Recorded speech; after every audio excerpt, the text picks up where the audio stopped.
Hello and welcome to another week, yes, another week of The Parenting Business, the podcast for parents who own businesses, run businesses, manage businesses, and have to deal with all of those bits and pieces goings on.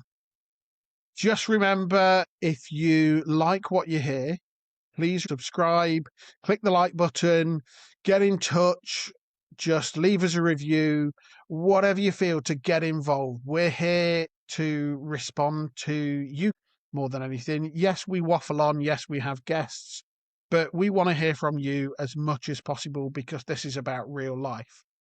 And with that, we will get on with this week's show. Ben, how are you this week?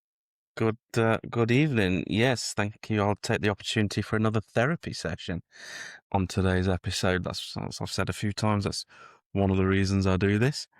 But on the whole, things are fine. You sound really enthusiastic about Gritted that. teeth. On the it's whole, fine. Yeah. gritty shit. Yeah, that's probably everything's pretty shit is a bit of an exaggeration, but there we go. You take these curveballs sometimes, right? Yeah. Go on then. So let's jump straight into your Straight into lows of this week because it sounds like you've highs and not lows. had the best one. It's just the first couple of days. The markets haven't been particularly kind to me since the invasion of Iran, as expected. And there's no reason for me to be concerned in the slightest that it won't bounce back. We've had shocks like this before.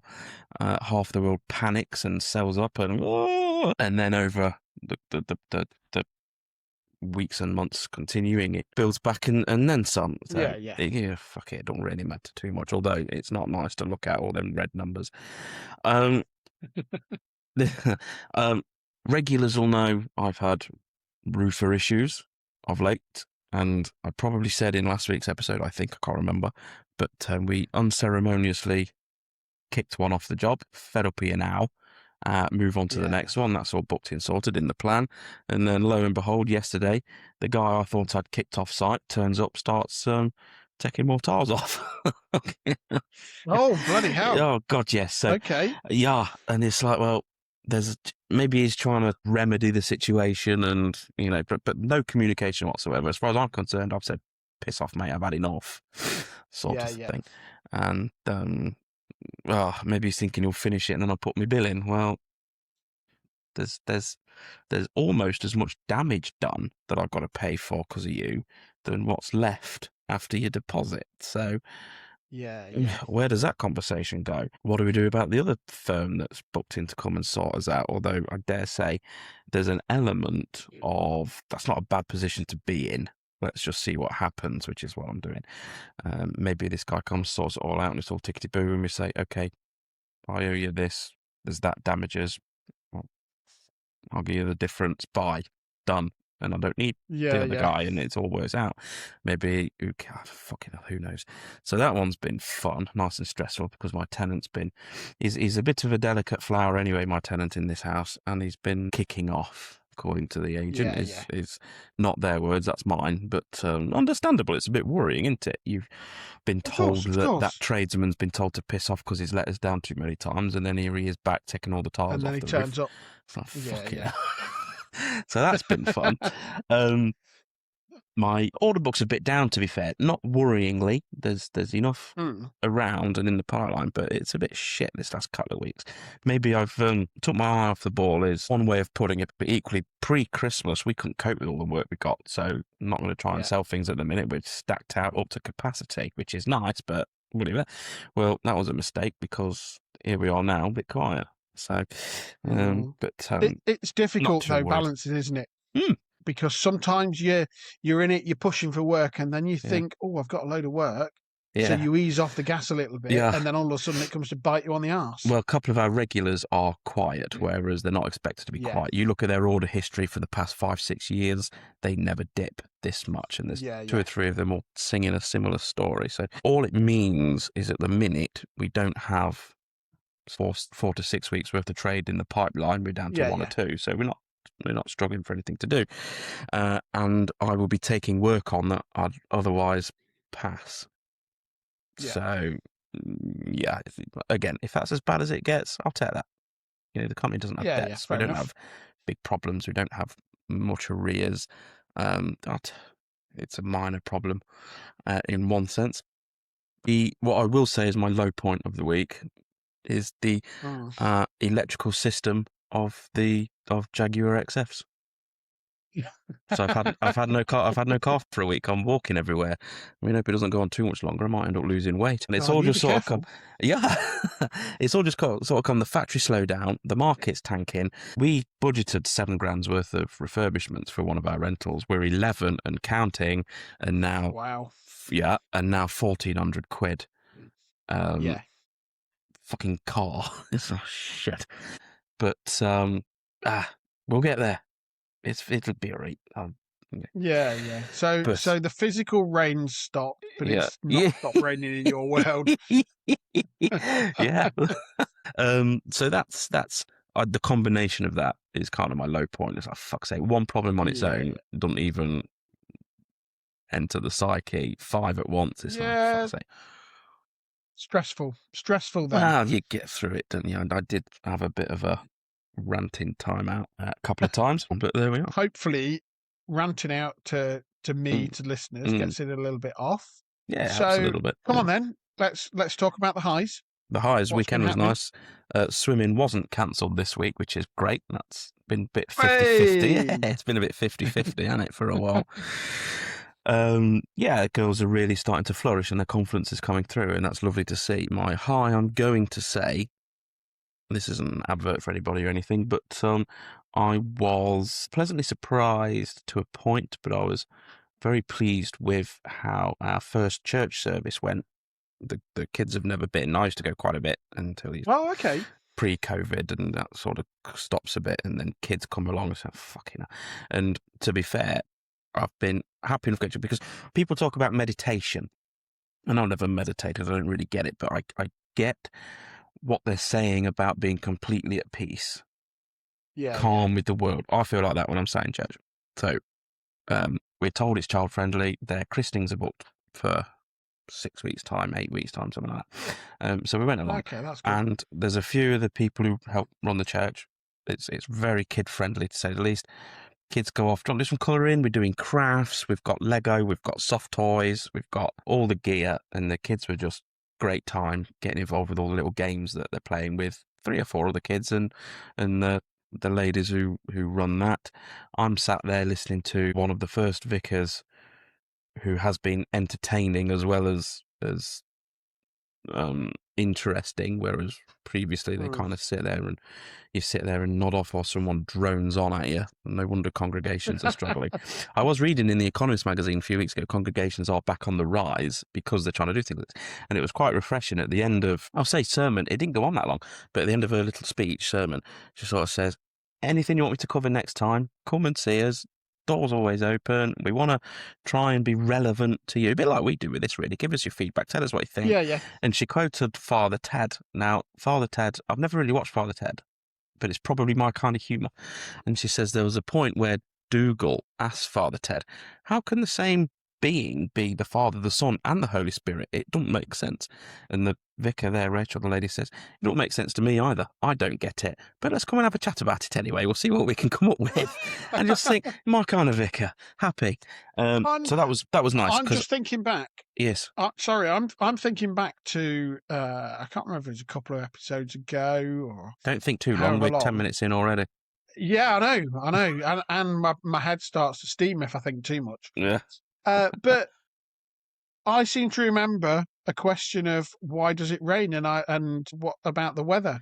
We could have asked mentioned that. God, so maybe you should ask your vicar. We can. Whether it is because of, the reason I gave, and if you're listening and you want to find out the reason, and you haven't listened to that earlier episode, then you best listen to the earlier episode, and you might understand what we're talking about a little bit more now. Because I'm not going to tell you. But there's a couple of questions later on which I can probably go and ask. Okay.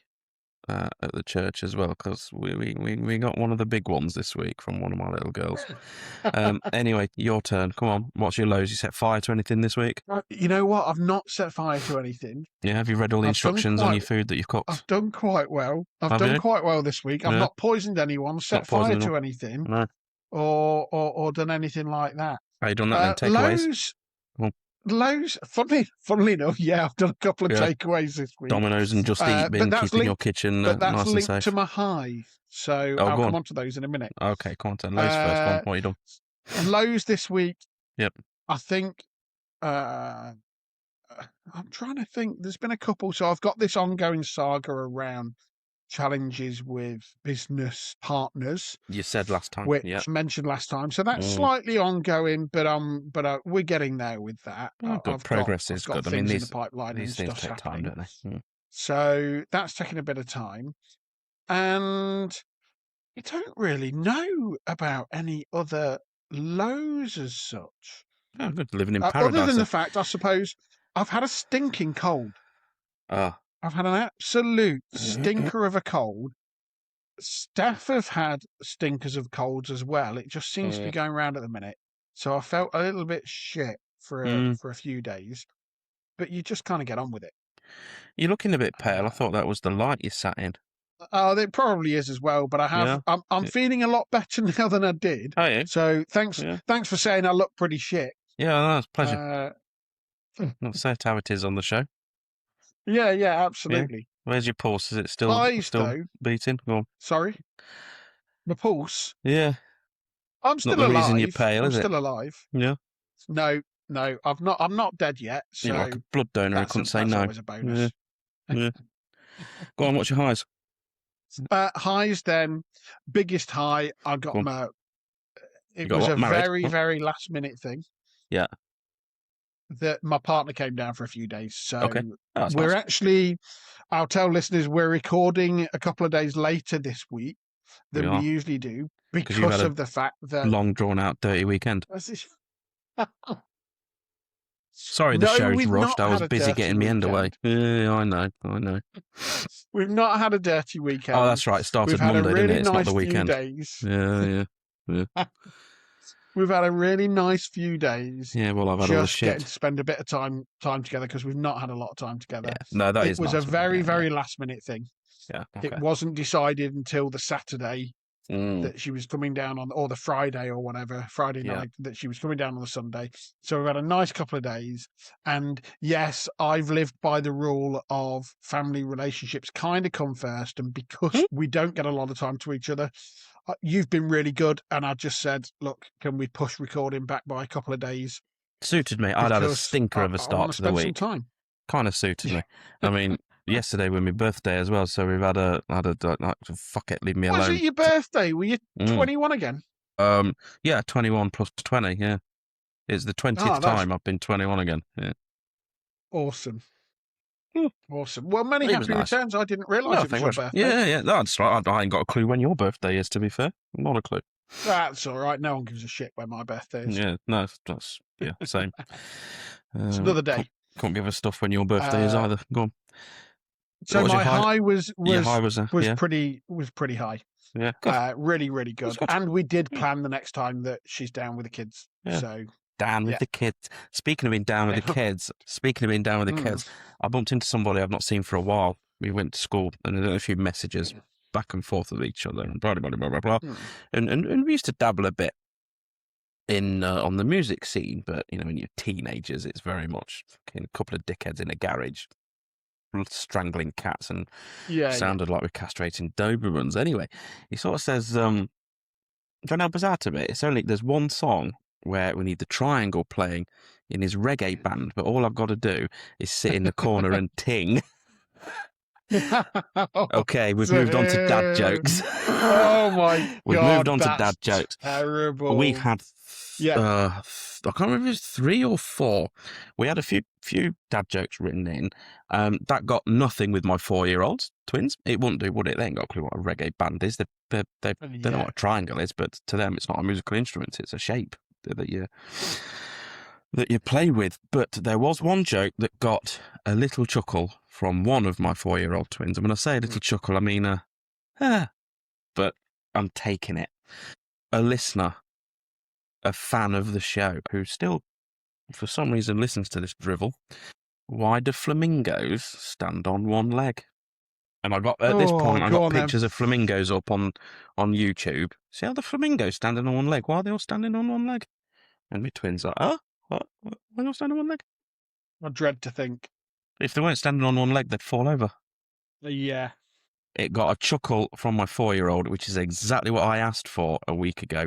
I asked people to write in. I said, I'll tell your joke to my 4-year-olds, and we'll see. And that got a little chuckle. Okay. Yeah, I'm quite proud of that. Yeah. Someone wrote in, Okay. and we got a little chuckle. I'll take that. The thing I'm most proud of is that someone wrote in. Which means somebody listened. That's true. I'll take that. That's absolutely true. We're no longer the most we're all good with uninspiring that. thing on YouTube, are we, that someone's ever listened to 1.5 times speed?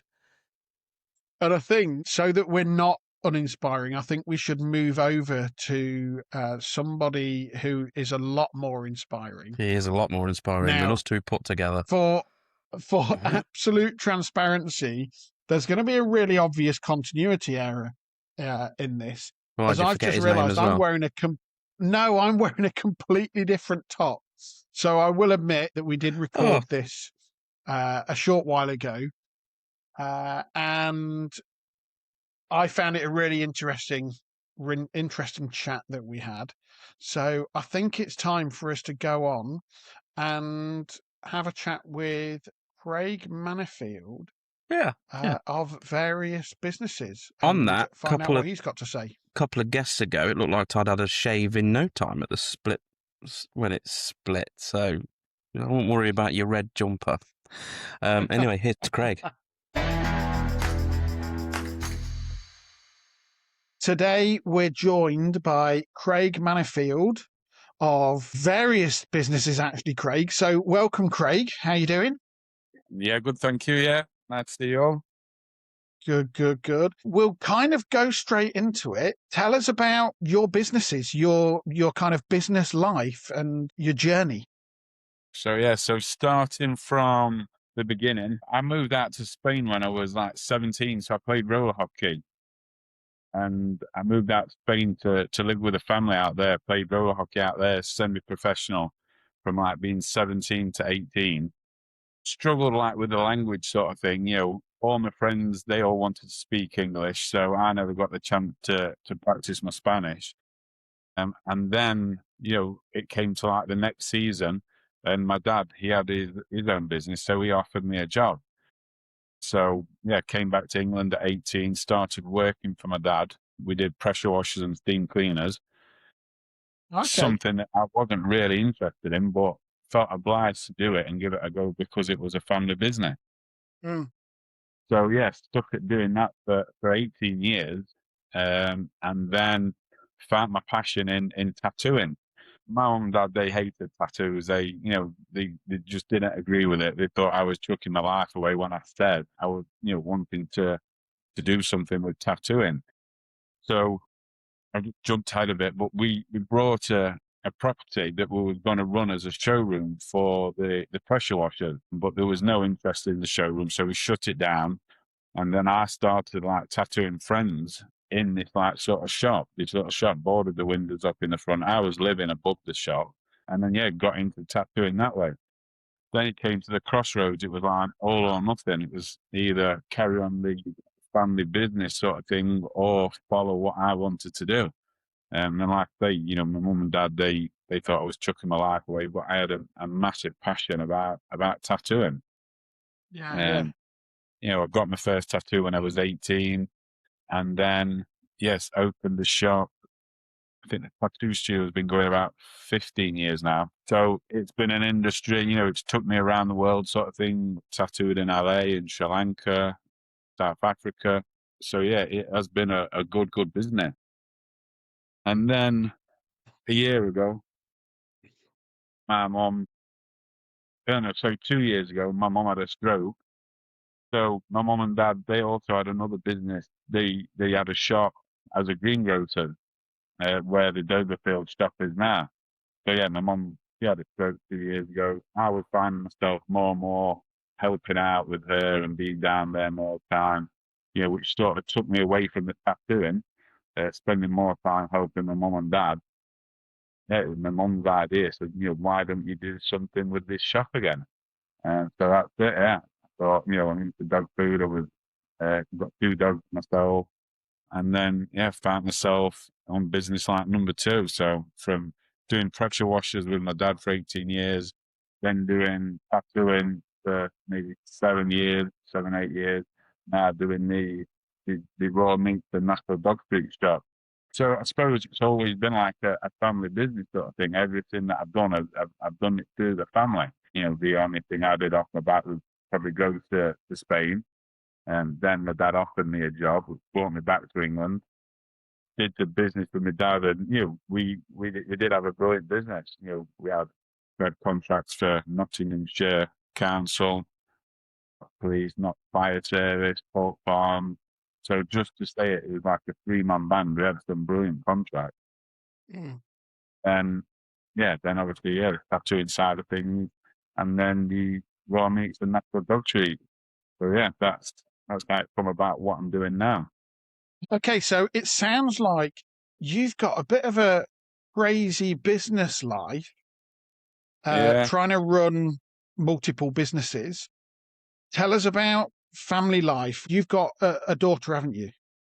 I've got 2 daughters. Yeah, I don't Oh, think you've got 2 daughters. Yeah, so my oldest she's 18 now. So that was the first turmoil sort of thing that I went through in my life. I had a daughter when she was about 8 months. We split, so me and her mum split.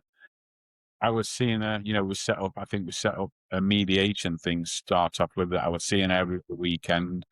It got crazy, like real quick. She accused me everything under the sun. We ended up going through courts, going through solicitors, spent about £15,000. So at this time I was working with my mum and dad. We ended up going through courts and solicitors. Everything that she was saying that happened was all from the mum. It was my oldest daughter. She never said anything that had happened. It was all mum say so. Even when social workers got involved and everything, it was all mum say so. This all came out in court. At the end, the judge turned to me and says, if you haven't got an endless pit of money and all the time in the world, then I can't see what we can do, because every time I was saying it, it'd be something else back. And that's how it went for like 2 or 3 years. So in the end, I did as much as I could, and I still stand by to this day that I did everything I could, £15,000, but I couldn't keep going through court. Yeah. At one point, we were meeting in a contact centre, and because my oldest daughter was that brainwashed against me, she was crying, and I heard it in the corridor. She didn't want to see me. So I stepped away, and I thought, I'll wait for the time for her to come round. I'm still waiting now. It's hard, when you send a message. I managed to get a number, and, still to this day, she's still adamant she don't want to be a part of my life. Yeah, yeah. So that was really tough, that's sad. massive, something to deal with. But then I don't know if it made it easier. I ended up having another daughter who I get to see all the time. At the week, I probably have her more than a mum does. We do football together. We do all the activities together. So she's even said, can I get in contact or help and everything? And I says, if you want to, you can. It's one of them things. So, my oldest daughter, I don't see. I always prioritize. And I think a lot of the good dads, they get penalized from the mom. I believe she wanted to spend time with me. And when I was taking her home, she didn't want to be with her mom. And I think that's why she started putting a bit of a wedge in between our relationship. She wanted to make it stop. But before that, I'd do everything with her. I'd take places. We always had songs, in the car. We had a brilliant bond. And I think that's what she was jealous of, the bond that we had. Right. So then, my other daughter, she's 11 now. We do everything together. It's nice when people say, how proud, how good of a kid she is. And, people say, it's down to you and she takes after you and stuff like that. Okay. So you said that you were working for your mum and dad when your first daughter was born. Yeah. and you were going through a lot of turmoil then. What were you doing when your second daughter was born? That you had the tattoo shop at that point. Yeah, I had the tattoo shop, so I don't think I was fully tattooing. I was still, when I had Yeah. the business with my dad, I was running that till 3 o'clock in the afternoon. And then I felt like Superman, where he goes in the cubicle, then he comes out as Superman. I was in my work boots and my work, doing mechanical engineering, I'm getting changed and then tattooing like 3 o'clock until whenever. And so I was balancing, the two jobs, and then my daughter who was a toddler sort of thing. So yeah, That must that have was hard. been that. I was going to say that must have been really, really tough, really, really difficult to manage, because you're effectively trying to do two jobs Two jobs. and be a dad. And were you still with your daughter's mum at that point? We were together when my daughter, she was about 3. So yeah, for the first 3 years we were together. Without going into all that side of things, No, but no. she didn't really like that I had a passion and a hobby and a business. So she did make it quite difficult, to do the tattooing as well, to set up a business. It was probably would have been that balancing, having time for family, for her, for a business. Yeah, she didn't like it too much, I think she got a bit jealous maybe of me having a passion and a dream. I wanted the tattoo shop to be the best. Yeah. I You can seem relate to quite that. driven around business. Yeah. If I'm doing something, I get my head into it, and it's not all or nothing, but I do want it to succeed in business. It's never been about the money. It's always been about having a successful, tattoo studio, and that meant more. When people come in and say, "Oh, they love the vibe," they love the atmosphere in the shop. That was the main thing. I think still we like Doberfields as well. A lot of people say people come to see you at the shop and you're the face of it, sort of thing. And yeah, that's what I want really. Not the money, just having a good shop and a good business. Yeah. Sorry, so just go back. So you've mentioned Doberfields. Is that your that's the dog This is brand? the dog thing, yeah. So after the two Dobermans that I've got, yeah. Right. Okay. They were the inspiration. Yeah. They were my pride and joy, and just got me looking into, to the benefits of raw feeding and raw meats. It is a massive thing, food, even us as humans, isn't it? We need to be watching and be careful what we're eating. Yeah, of course. And then you look at some of the products and what's in it. It's similar to dog food. An awful lot of owners treat their pets better than they treat themselves, which Yeah.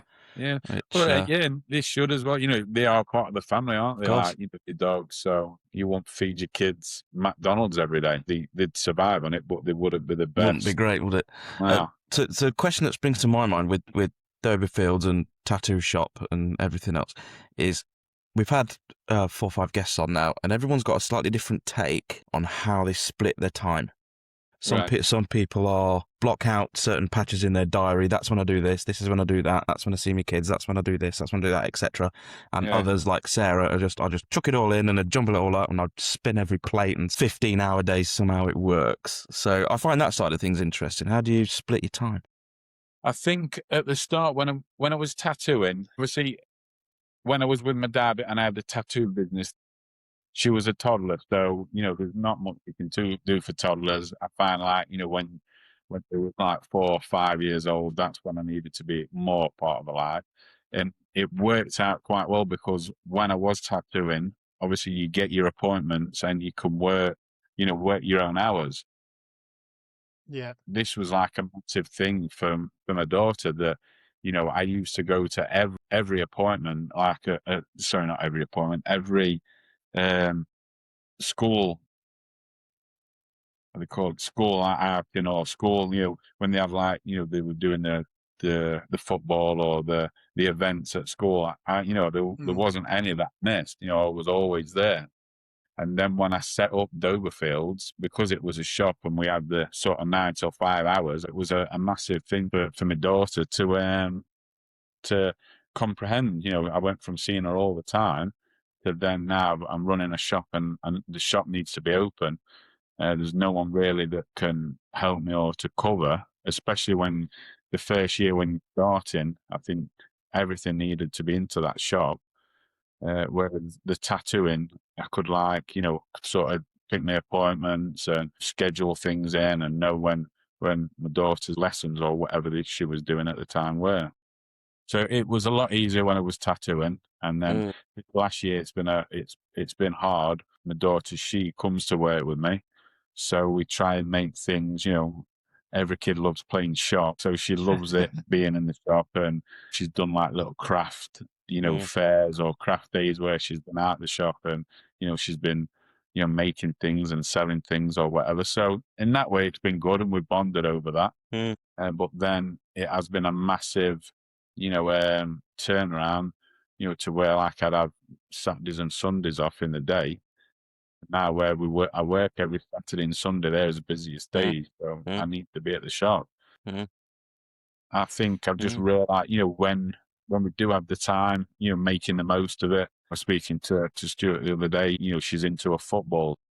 Whenever I go to football, I'm there, I'm watching her. Even if I'm speaking to like the parents, my daughter will notice and she'll say, "Dad, you're not watching me." Yeah.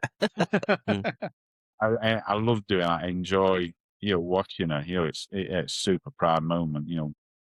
She's doing brilliant at it. So yeah, it's nice to say. But yeah, I found trying to balance the time a lot harder doing the retail rather than doing the tattooing. Craig, you still have the tattoo shop? Yeah, we've still got the tattoo shop. There's like 4 artists in there. So that's sort of established now. It's been going 14 years. The first 3 or 4 years, I was there all the time. I had an artist come over from Bulgaria, and it just worked. Confidence and putting everything into this tattoo artist, he sort of grow. And it was like it was a dream team. To this day, I hold my hand up and say, it was both of us working at the same time that made it work. Yeah. The question that probably a lot of people are thinking is, you had the tattoo shop where you could pick your hours a little bit. Yeah. You could work it around your daughter and all that. And then you decided to open a second business where you were going to be tied into a retail shop and effectively give yourself less time. Yeah. What led you to make that decision to open a retail shop where you've not got as much flexibility? Back down to family again. Like I said, my mom 2 years ago, she had a stroke. She was in a hospital for 5 years. I felt obliged, it come like full circle sort of thing that, my dad offered me the job, when I was in Spain. We did good as a business. We built a business up. Then they sort of got old, their health deteriorated, both of them. And I felt obliged to be there and to spend more time where they are. So yeah, it wasn't a matter, probably like the shop or the industry that led me to it. It was just family. Yeah.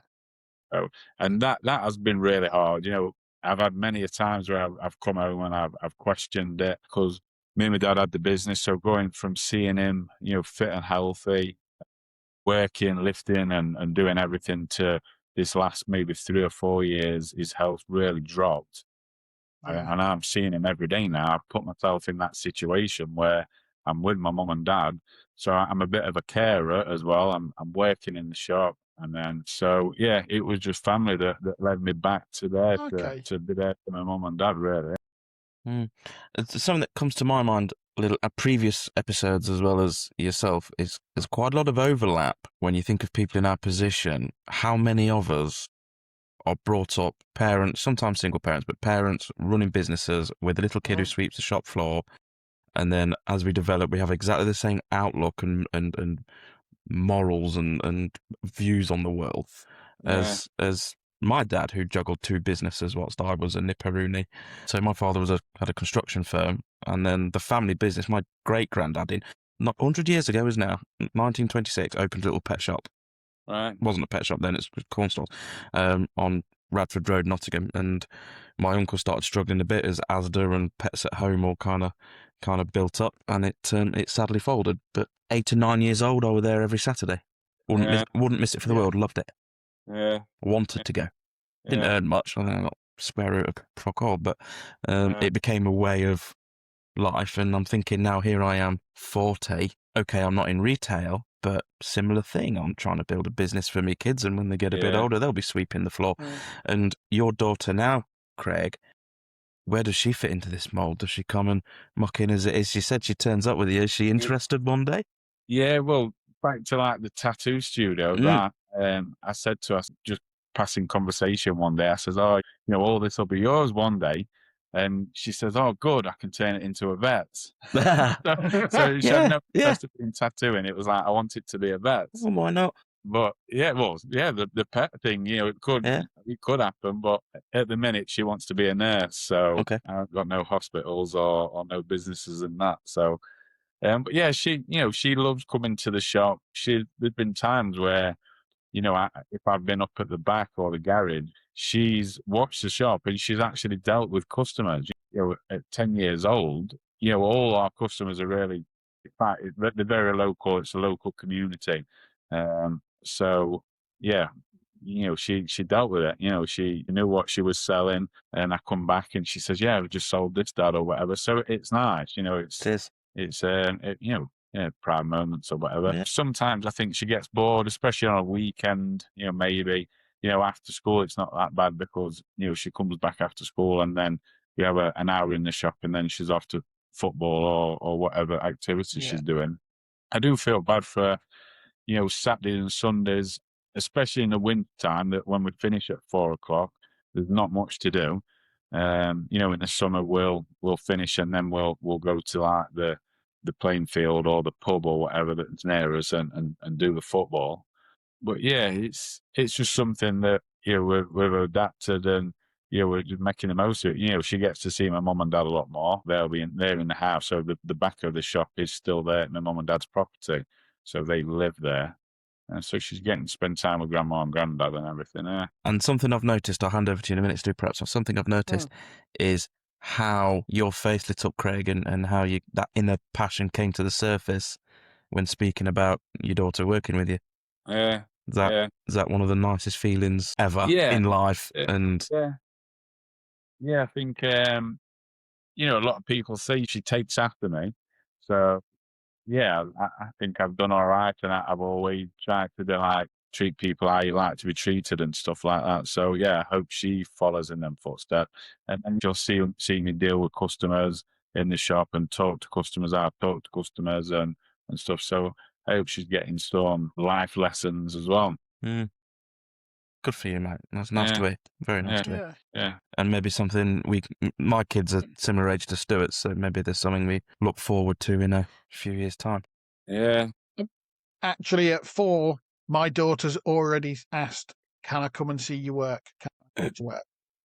Nice. So when we come to holidays, absolutely, I'll be taking her into work. Not to work specifically, not whilst I'm working as such, because I suppose, like you to an extent, Craig, I'm not.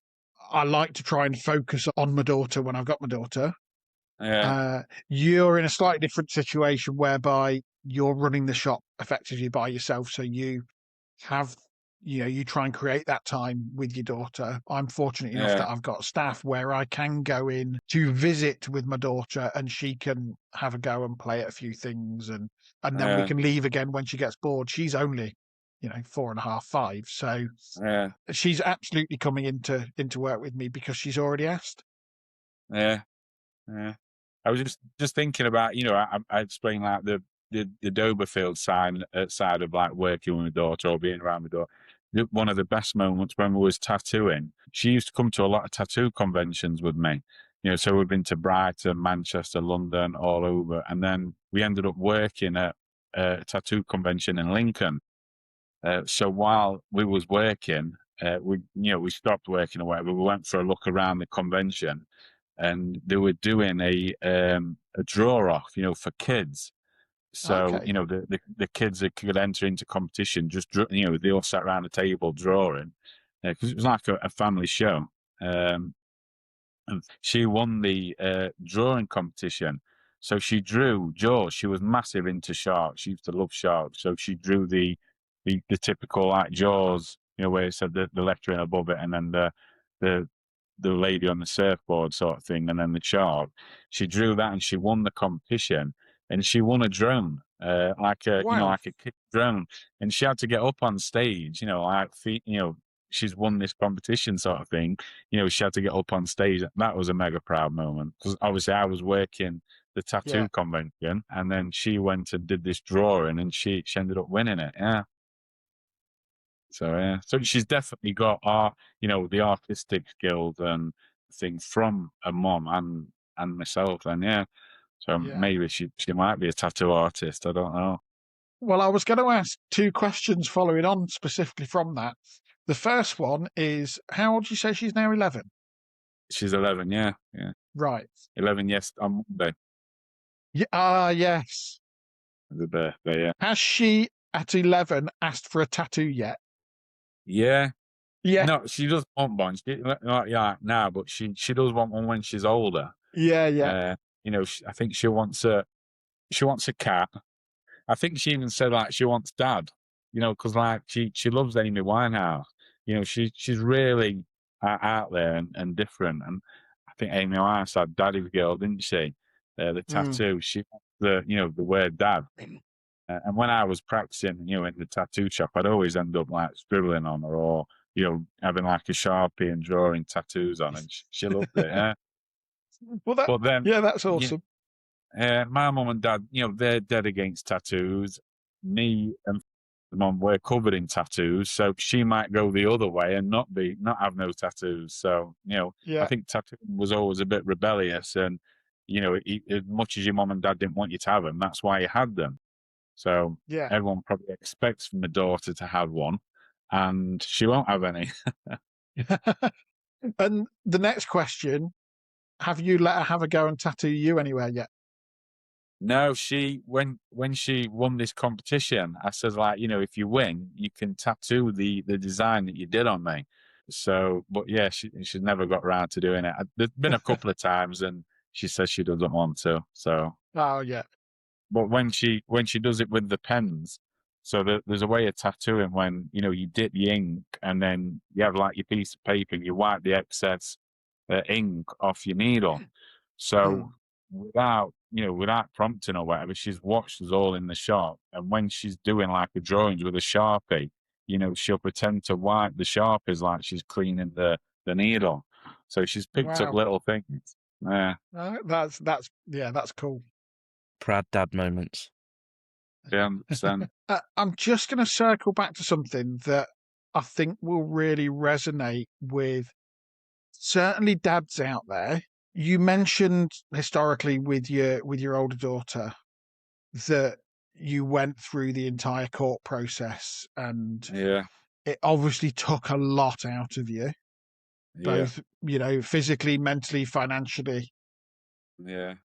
What's your thoughts on the court system? I went through it myself, so I understand, Yeah. and I think there's probably other, particularly dads, that may have gone or are going through it. Yeah.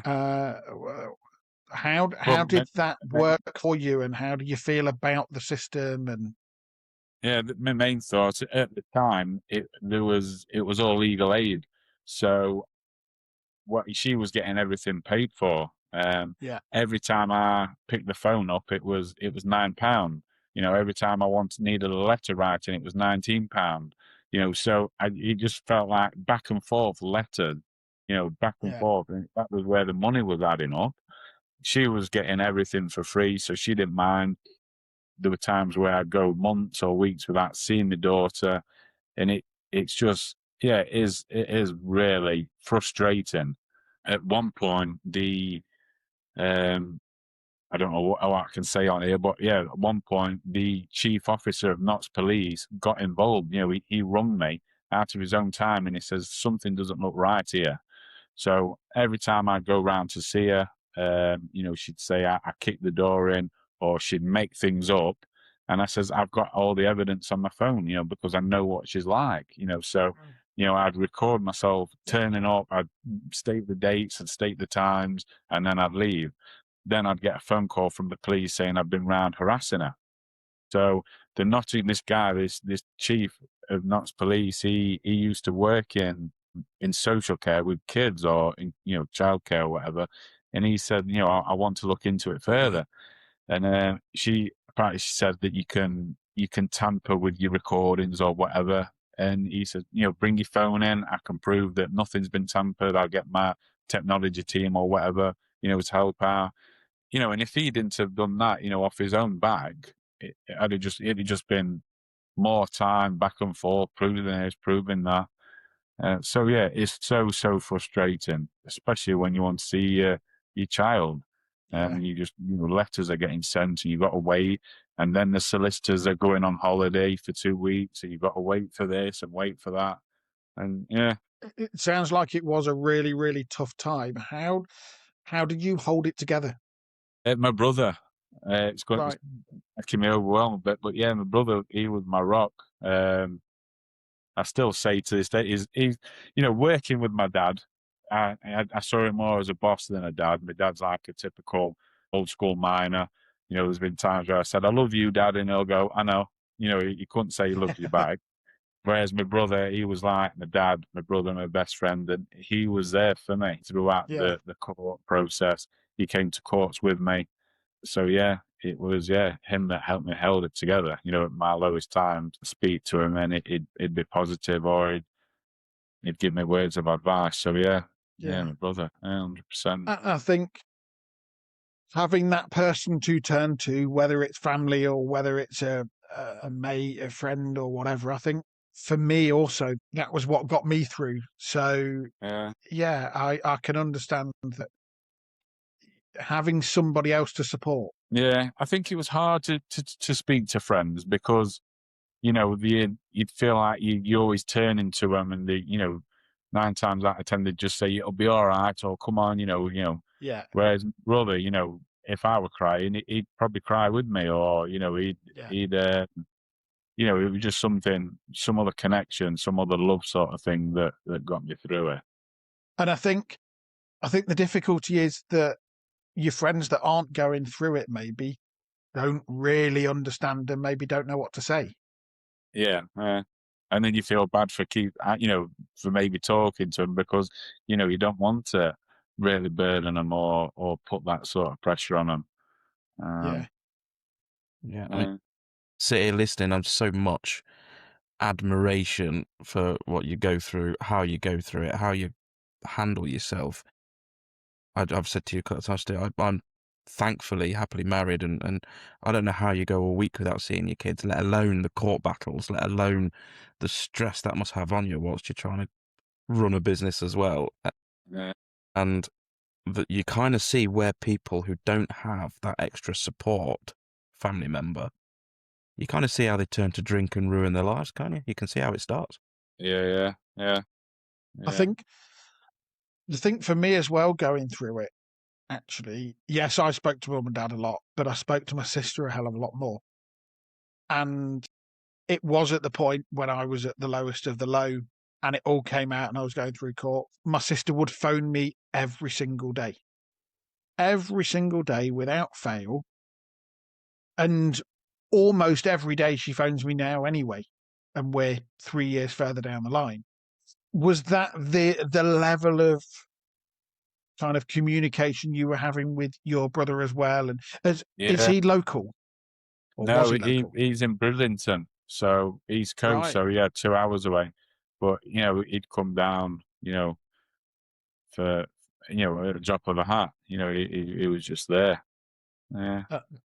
That family support is really vital, I think, and it's fantastic that your brother, was so committed and so caring of you and helping you through it.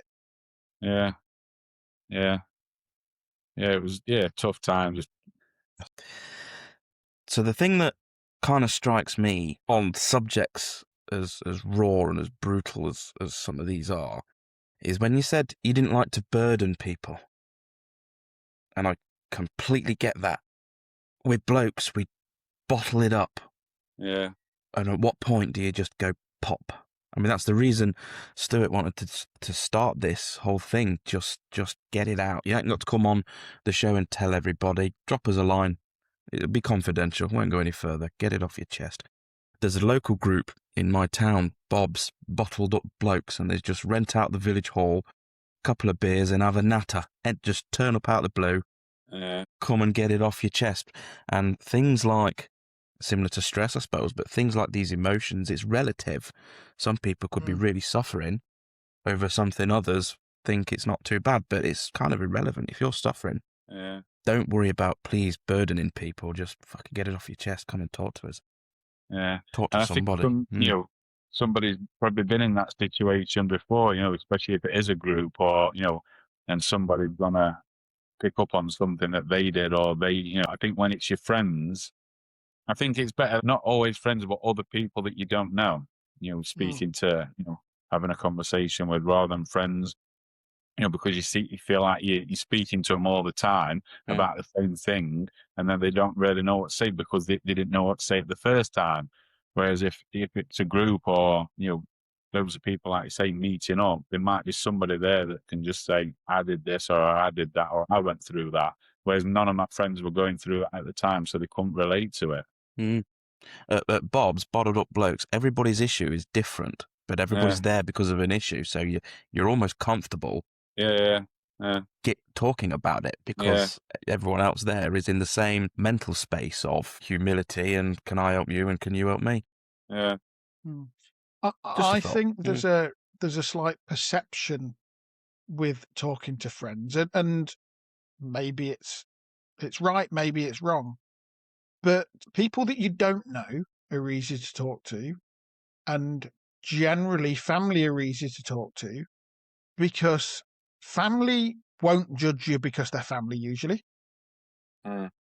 and people that you don't know can't judge you because you don't really care as much. Whereas, is it that you feel that if you burden friends with it, or you're telling friends that there is a risk that they might judge you and their friends, and their judgment has value to you? I know Don't this is know. Craig. No, I know this is Craig's show, but I'm just going to jump in with something about myself briefly. Yeah. I first met Stuart. I was going through a bit of problems. Don't know what to do. Don't know what to turn out. A lot of it's my own making, but bloody hell, here's where I am. And I'd known you for about 10 minutes. Yeah, it was. Literally, what much more was it? And you'd saw in me. You just didn't have to let me open my gob. You could see it. And you went, yeah, I went through that about a year ago, mate. Here's what I did. And all of a sudden, I just opened up and opened up. At a very similar time, I tried speaking to a friend of mine who not been through the same thing, works for himself, not been through the same thing. I haven't spoken to him since. Didn't get back to me. Didn't really talk about it. I tried to mention a couple of times, you want to go for a drink or not spoke to you for a bit. Oh, fuck off then. And I've opened up to you, 3 years ago, whatever it was, 2 years ago. And know exactly what you're going through. I did the same thing. So, yeah, just say it. Somebody in the room will sympathise and understand it. One of my customers isn't paying us at the minute, and it's dragging on because I know they've got problems. So I credit checked and looked into the background of all of them, pretty much, all the bigger ones anyway. And about 3/4 of them, when you look back at the director history, have all been through similar in the last 10 years. How mad's that? Yeah. Most people have been through some of the shit. You put these walls up and nobody knows. Anyway, that's my 10 pence worth. I'll go back to sleep and carry on.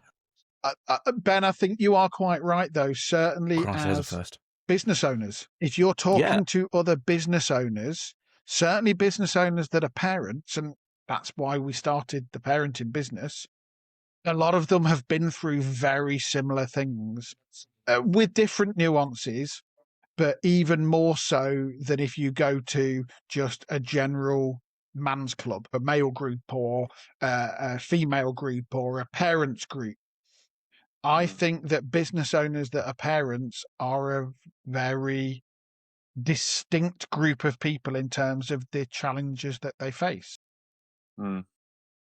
So what Ben was saying, I don't really know you, Stuart, loads, but you are one of them guys you can just really talk to, and I open up.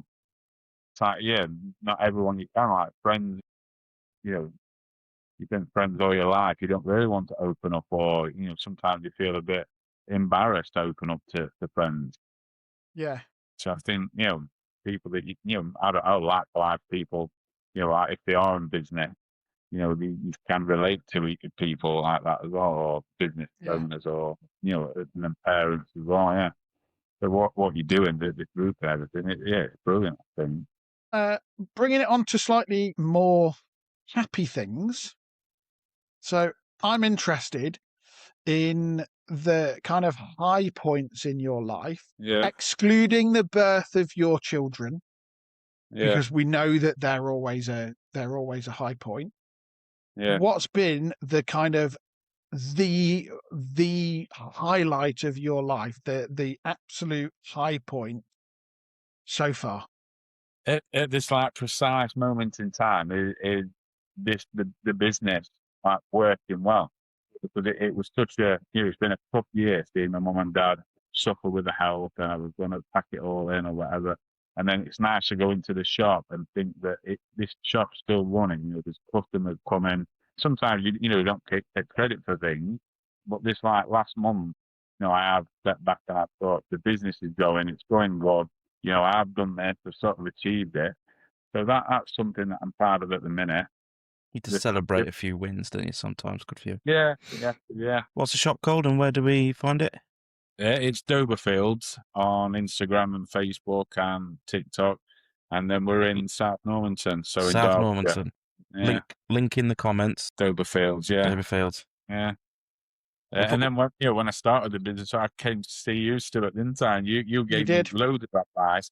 And something so simple I was struggling about, like opening hours.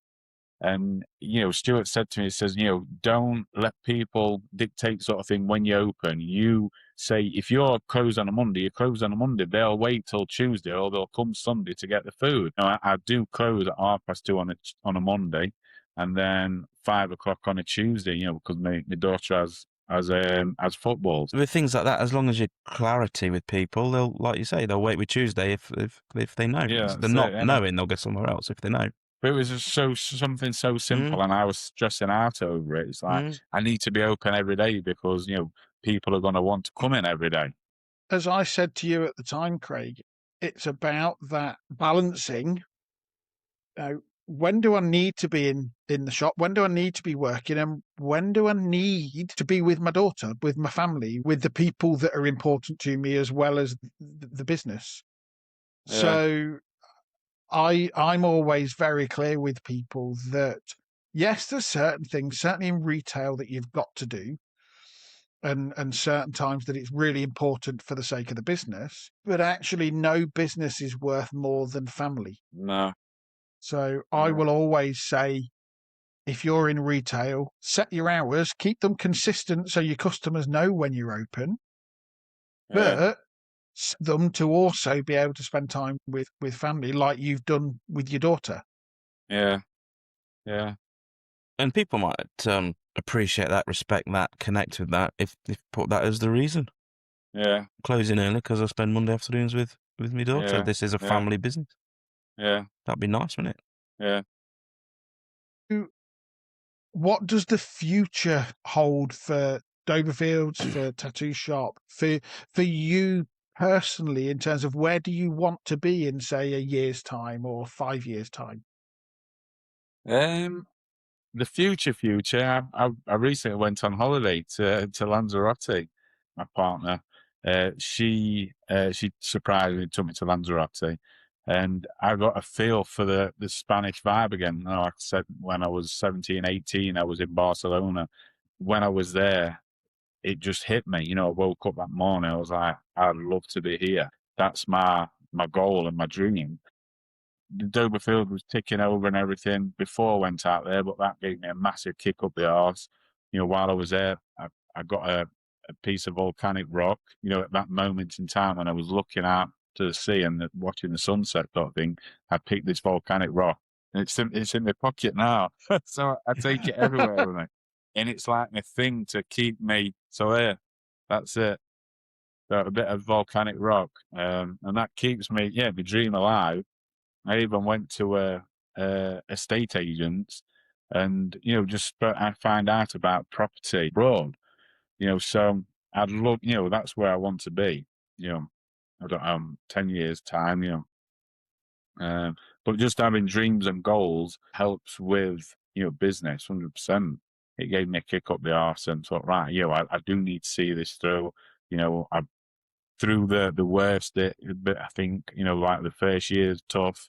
We're out not in the clear, but things are moving forward, and we're doing online sales as well. So I didn't think if it were for that holiday, I wouldn't have pushed it as much. Yeah. Taking a break gains perspective, doesn't it? Got him. Having that time away, that break, it gains perspective. Yeah, 100%. It's important. A couple of times Before that, it was like, I didn't think when I could have a break. Just having those 4 or 5 days, it did me the world of good, and then gave me a lease of life. Yeah, and I'll pick up from earlier with your tattoo shop. You've mentioned your Bulgarian colleague. Yeah. Finding credible, trustworthy staff is bloody hard, isn't it? But when you've got them, it doesn't half make a difference. Because how would Doberfields be without him there? I'm saying him. Is it he or she? Your friend? The tattoo shop. Yeah. That would wear the staff. Yeah. Without somebody running that credible, trustworthy, your life would be completely different, wouldn't it? Yeah. Well, when I opened the shop, it was a massive part of trust. It's like I couldn't be there all the time. And how I ran the business, I had a key for the shop, and I says, "This is your key. Come and go as you please. You're your own boss. You have that freedom." Where some tattoo artists come from a shop where they get told what to do. So work would come in and say, "Right, you're doing that. It's going to take an hour and a half. If in an hour and a half you need to have done it." Where every artist that's been in the shop, I've said, you're your own boss. You work your own work. You book your own appointments. And just having that bit of freedom has brought the best art in a tattoo artist, rather than told what to do. Yeah, okay. So you're more, and I'm going to get this slightly wrong, you've franchised the client to your staff as opposed to... Yeah, so they don't need targets to hit because it's their own thing and you take a cut, so to speak. Okay. Yeah. I get it. Okay. And then it was just a matter of fact of just writing it in a book, the percentage that they did, and I trust them that what they did, what they said they did, they did. Yeah. And so, good for you. Coming back to the long-term plan. Yeah. It looks like, or it sounds like, the aim of the dream of moving to Lanzarote is once your youngest daughter's grown up. Yeah. So is that the plan? Once she's settled herself? Yeah, I think like retirement age, I'd like ideally to maybe get a place and rent it out. I don't know how things work like and how easy it is, but to rent it out for like 10 years or something, and then we go out at winter time. It's hard saying to how things would be if we'd have grandkids or whatever, but that's sort of the dream sort of thing, to have a place in Lanzarote, not necessarily live there, I don't know. But definitely have a place where we could keep going, yeah. Yeah. The tattoo shop seems to relatively look after itself already. Yeah. Therefore, how do you intend to achieve that with Doberfields? What's your plan to finance that and also be able to go away for a few months at a time or weeks at a time? I think it's having that trust in somebody again, to run the shop.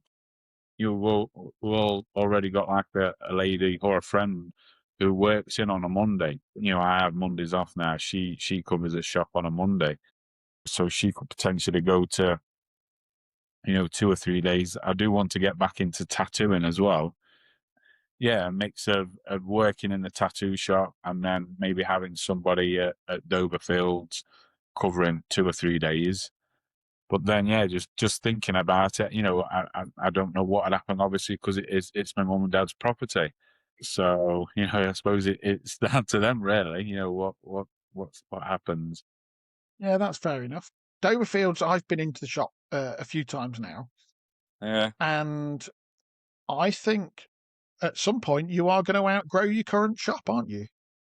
With how things are going and how much it's grown in such a short space of time. Yeah. Has that crossed your mind? Not really, no, because I like it, how small it is, because it gives that personal community feel. The shop's got history, like the old school fort. It was the same as like 40 years ago. It's same with like tattooing. When I had the tattoo shop, I always kept thinking it'd be nice to have one in Nottingham and have like, the footfall and the walk-ins all the time. But then because we're in a quiet village in South Normanton, it's like it's a private studio. I think, keep things small and personal. Yeah, I don't know if I get to a bigger premises, if it'd have that same sort of feel about it. Yeah. We lose a bit of the charm. And the family, the charm, the family charm, family business sort of thing, yeah. And I'll be honest, that was kind of the answer I hoped you'd give. Because I love the fact that Doberfields is the shop that it is. Yeah. That it is. It's a very small shop. It's you've made fantastic use of the space in there. Yeah. You have such a connection with your customers. I'm assuming the lady that already works for you also has that same sort of connection with the customers. Yeah. You've almost taken it was a greengrocer's, wasn't it? It was your dad's. So you've almost taken that local greengrocers that people go into for a chat as much as anything. Yeah. And you're just selling a different product. And the fact that my mum still pops in, my mum's 83 and she still loves to come in. Any excuse, if I say I'm picking Phoenix up, I'll just close the shop for 5-10 minutes. She'll say, "No, I'll be all right. I'll be fine." And I get back after 10 minutes. Obviously, we've got a card reading machine, and I get back and everything's wrote on paper and added up, and sums, like old school way. Even sometimes on one of the paper bags. Like on one of the bags, she'd do the sums on that. So, yeah. That's Yeah, brilliant. she liked coming in and seeing the people that used to come in when she had the shop. There's a lot of people that still come in now to get the dog food that can remember my mum and can remember the layout of the shop. Yeah. Yeah, that's nice. I used to have that in Pet Shop on Radford Road. I've been coming here 50 years and your granddad. Yeah, that's nice, isn't it? Yeah. Bit of nostalgia. So what's your family plans over the next year or so? No more kids. Yeah, I'm having the snip. I'm going to have the snip soon. Yeah, I've had it. Yeah. Yeah. Family plans. Me and Sadie, we talked about getting married. We're engaged. Congratulations. Yeah, thank you. We were big into us walking, obviously, with the dogs. We was in Wales one year, I think 2 or 3 years ago, and proposed to her on top of a hill. It was good job that it was windy because a brother in the background was going, "Look," he was effing and blind. He was, "No way, it's not, or whatever." And then after I'd proposed, "Oh, sorry, I might have ruined your video, effing and blind," and you couldn't hear anything of it because it was dead winded. I said, "Oh, yeah." Well, then the bad thing of it, I had to do it again because my daughter came up we went up to the top of the hill to see the sunrise. My daughter came up with me, but my partner's daughter didn't. So we had to reenact it again when we got back down to the house we were stopping in for her benefit. So I was more nervous doing it the second time. But yeah, plans, I try and get holidays in. We only had his first holiday last year, as a family. And, that was brilliant. My daughter, she made the holiday for me, because everything I did, she did, so we was at the place and I jumped in off the port thing into the sea. And my daughter, she had to go and do it, because if dad's doing it, I'm doing it. We went to a water park and we went on the big kamikaze slides. She was like, "If you're doing it, I'm doing it," which was brilliant. She did make the holiday for me, really. And then she ended up singing karaoke, an Amy Winehouse song, in the middle of a massive hotel karaoke. And I thought, I wouldn't have dared do that. I ain't got the guts to stand up and do karaoke. She just weren't bothered. She was just so brave and yeah, I'm going to sing Amy Winehouse. Another proud dad moment. Yeah. Just take each day as it comes out. The business gets, keeps it going as it is. yeah, I love spending, going to football with my daughter, sort of thing. Probably doing what I used to do, like going to concerts or going to gigs. We're going to take them to a concert in the future. Looking forward to that. So yeah, It yeah, sounds like you've got some good family plans that you want to include as well, though. yeah, yeah. It's not all work. Yeah, definitely. Yeah, family. Yeah, I think from what my mum and dad did for me, I want to do for our kids. They helped me, and yeah, they're still helping me now. Really, they provide them with the shop that I'm in Yeah. now. So yeah, Oh, that's awesome. So, Craig, something that we ask every guest that we have on the show is if there was one piece of advice you could give to any other business owner, parent that's juggling that whole scenario, what would it be? I don't know. The first thing that comes to my mind is, and I do it. I'm a culprit for doing it. Is being on my phone.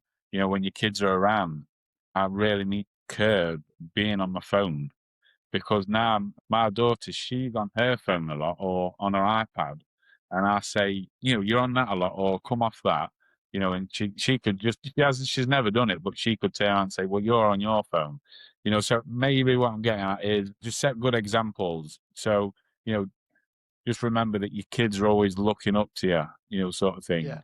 thing. So set good examples for them. Yeah, I think that's And a really good piece of advice. Certainly in the day of that's, this modern age of social yeah, media and yeah, how it draws you in and hooks you. yeah. Potentially Like, the best answer we've had. Set good examples. set good Yeah. examples, yeah. I don't mind my daughter being on a phone and watching YouTube, because she has learnt things from it. She'll come up and she'll show me like a card trick, or she'll show me, good things that she's learnt from it. But then on the flip side, yeah, there's just some crazy stuff out there yeah, just mind boggles you. Some of the things you Yeah, end up yeah. singing or dancing to, or this 6-7 thing as well. It's like it's just crazy. So yeah, just yeah, be mindful of them always watching you, and set good examples. Yeah, And finally, if people want to find out more about uh, Doberfields, about the tattoo parlor, tell us yeah, about where they can find more information, because I know that you do some mail order on treats and things. So people might want to, yeah, think, actually, I want some really good quality dog food, or actually, I want a tattoo. yeah, Where can they reach out to you? Where can they find your businesses and that sort of stuff and get in touch? yeah. So yeah, the first thing about a tattoo is always 100% get what you want to get. So many people get a tattoo just to get a tattoo. They watch these like tattoo fixer programs where they have rubbish tattoos, and they're like, oh, I can get it covered up, or I can get it, removed. Just be, mindful that, you're getting it and it is for the rest of life. So many people want them on the neck and on the hand straight away. It's like you're supposed to like work down to them areas, job wise and whatever. But yeah, on social media for Tattoo 82, Facebook and Instagram, and on Google. And then yeah, the raw dog food is, I always say, it's not for everyone. It's not for every dog, owner, but definitely look into the benefits of raw feeding. What a dog should be eating is raw food, and it's designed to digest raw food. And then same thing, social media wise, Instagram, Doberfields, Facebook Doberfields, TikTok Doberfields, and then on the TikTok we do a TikTok shop. So anyone that's not local and that can't get to the shop, we sell most of the main and the best sellers on our TikTok shop. So things like rabbit ears, chicken feet, eaty sticks and training treats, they're all on the TikTok. And we haven't got a website as of yet. I'm just trying to take one technology step at a time. It's Yeah. like doing a website that just blew my mind. I think I'm And going to try and I, get on to I Amazon. can vouch. I can vouch for your treats and things that people can buy online, that they are Yeah. some of the best quality ones out there. So Yeah. absolutely, if you need dog treats, really high quality dog treats, make sure you check out Doberfields. We'll make sure that the links and everything are in the episode information. so that Yeah. people can just click through to both of them. Craig, thank you very much for joining us and talking so openly about your life and some of the challenges and things that you've gone through, as well as some of the highs. Yeah. It's been really, really interesting for us, and I'm sure there's people that can absolutely relate to it. So I really appreciate that, and yeah. Yeah, thank you for having me both. Yeah, it was nice chatting and talking, and yeah, enjoyed it. Thank you. No, pleasure. Thank you for coming on. I mean, I treat these sessions I do with Stuart weekly as therapy. So it's Yeah. good to talk, and it's even better to listen sometimes. So thank you for coming on. Yeah, thank you. Yeah, both of you. Now, I will say, I think that was one of the most honest and open interviews that we've had, and that's not taking away anything from anybody else that we've had as a guest before.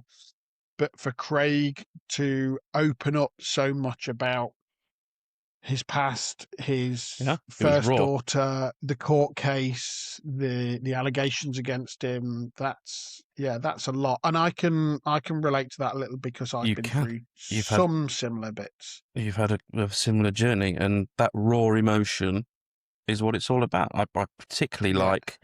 Have you changed your jumper, by the way? Red. Anyway, what I particularly like is he ended with make smart decisions. Your kids are watching you. Yeah. As parents, our number one role in life is try and have our youngsters grow up making smart decisions. And they're inspired, especially when they're a young age, like our kids are, they're inspired by parenting. Make respectable decisions, because that's what they might just be copying one day. When I look at the character flaws and faults I've got, I can say exactly where I've bloody got them from my parents, you know. And that's not to be derogatory to them, but there is an element of, yep, I'm an alcoholic delinquent, and I've got that from you. They can see it. So, yeah, make smart decisions. It's be surprised how much kids are going to pick up on. Yeah, I think that whole leading by example. Lead by example, good way of putting it. Lead by example. When Craig said, you know, set that example, it's absolutely right. And even when you think your kids aren't watching, they are. They are. So you've got to have that example running effectively all the time, even when you think nobody's watching. For me, there was a lot of things in there that I could personally relate to. And I think that's why Craig and I do talk a fair bit outside of this and have done for a while. And I think a lot of listeners will be able to relate to certain aspects of it as well. So I do really appreciate the fact that Craig's been able to come on and be so honest about things that have happened and things that he's gone through. Because I learned a bit as well in terms of when you're going through this horror, which I'll put it, of not being able to see your child, and she's on legal aid and can say what she likes, and okay, no more access while we investigate this for the next 2 months. And he's like, fuck's sake. One of the guests we may have coming up mentioned that when we were floating the idea of come on and tell us of your experience. So it's common. It's so common. It is, and I think I didn't discover this until quite recently, but legal aid is relatively self-certify, and it's who gets in there first, making the accusations. Once a legal aid certificate has been issued, even if it's been proven effectively or deemed that those allegations were unfounded and the claimed abuse didn't happen, the legal aid certificate still stands forever. Mad.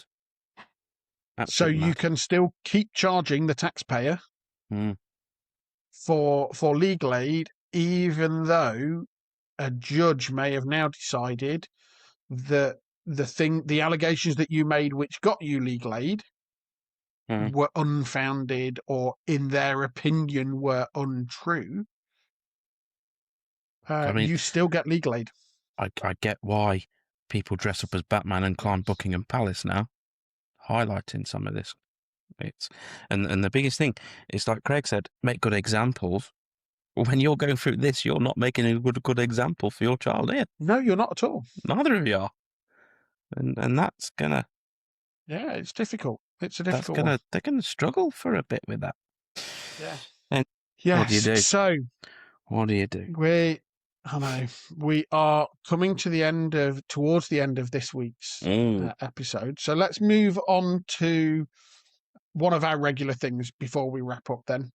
What's that? Let's go on to our question of the week, because I had a couple. I think you've had some. I've had a couple. Yeah. Okay. Why are horses' feet bigger than people's feet? Well, horses are bigger than people, and they need to spread the weight that they've got. Oh, Okay. that makes sense. Okay. A little later on, same day, we had the big one. The big one. Have a guess. What's the big question that every parent, especially blokes, will dread from their 4-year-olds? Oh my God. What's that, Yeah. Daddy? How a baby's made. Close. Oh, okay. Yeah. So write in, listeners, with how you answered how a baby's made. I mean, it was quite easy for me. I answered that one quite competently, quite quickly, nipped it in the bud, done. Okay, so what was your answer? I don't know. Go ask your mother. I actually have a question around that question. Go on. Given your faith, the question around how a baby's made, and obviously in your faith, you've got immaculate conception, you've got, creation by God. How would you answer that question genuinely? Would you answer it in a more religious way, or would you answer it in a more scientific way? When they're 4, a healthy dose of both. What my wife said was, when mummies and daddies love each other, daddy plants a seed and mummy grows it in a tummy.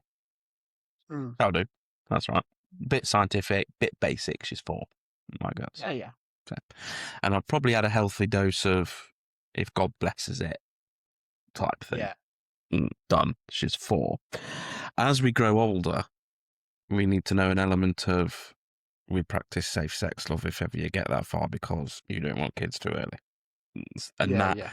And from a theological point, doesn't work for me. I don't think it's going to hold water. Okay. As a scientific point of, let's find some examples of people who have kids in their teenagers and listen to their experiences. And then you can make your own mind up, because you're going to make your own smart decisions, Craig said.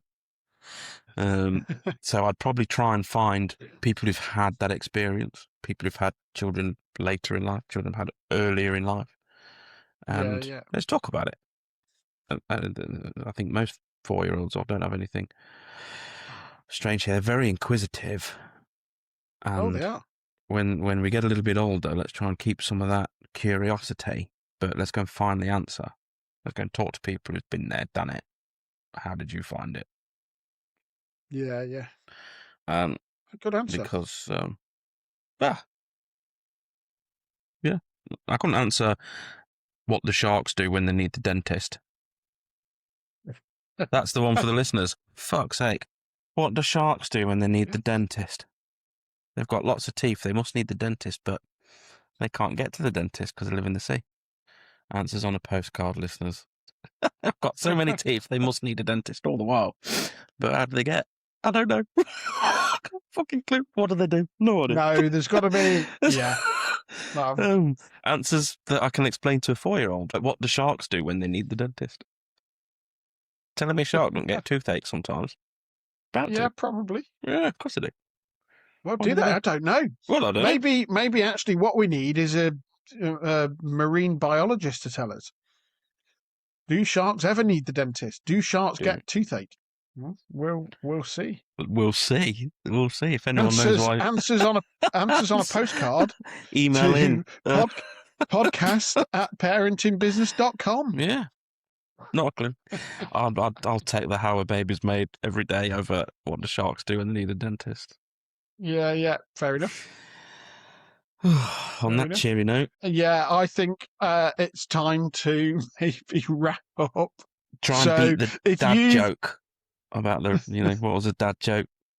Sit in the corner and ting from a triangle in a reggae band. Try and beat that. Shouldn't be too hard. if you've enjoyed either listening to us drivel on or Craig's chat about his experiences, please make sure you follow the show so that you can listen to some more episodes. Do hit the like button, hit the subscribe button, and do also please leave us a 5-star review, because it really helps us spread the word, get the message out there. And even if you're just chatting with other business owners in the pub, tell them to listen to the podcast and see what they think. And if you've got any thoughts, dad jokes, anything that you want to share with us, please don't forget you can email us on podcast@parentingbusiness.com. And I think, Ben, on that note, it's time for us to say we will see you next Thursday.